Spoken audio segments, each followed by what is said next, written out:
चंद्राच्या शीतल छायामध्ये सूर्याच्या तेजोमय किरणामध्ये चराचरात विद्येची वास करणारे आराध्यवत माता सावित्रीबाई फुले,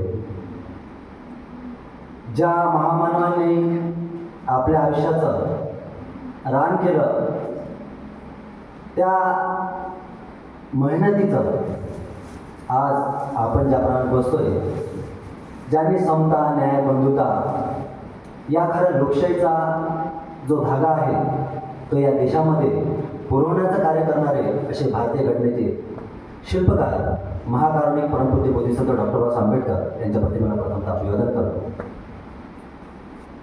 ज्याप्रमाणे आपण या महाविद्यालयामध्ये शिकत आहोत, या महाविद्यालयाचं शिक्षण महर्षी ज्या व्यक्तींनी हे कार्य अमरावतीपुरतंच नव्हे तर अथांग या महाराष्ट्राची शान, या देशाला, भारत देशाला एक खरं दलितीय नेतृत्व, ज्यांनी विधिमंडळ विरोधी पक्षनेते, अमरावतीचे खासदार, केरळ, बिहार, मिझोराम सारख्या राज्यामध्ये त्यांनी राज्यपाल पद भूषवलं, असे महान कर्तबगार, सोबतच ज्यांनी दीक्षाभूमी, जी खरी दीक्षाभूमीचे शिल्पकार आदरणीय राजू गवई यांच्याही प्रतिमेला मी प्रथमतः अभिवादन करतो.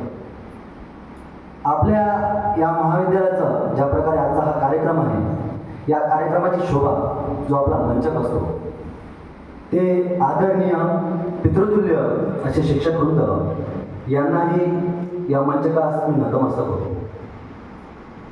सर्वांना माहिती आहे, काल 6 डिसेंबर झालेले आहे, दिवस उजाडलेला आहे, 8 डिसेंबर निघालेला आहे. काही कारणास्तव आपला हा महाविद्यालयाचा कार्यक्रम आपण 7 डिसेंबरला घेतो.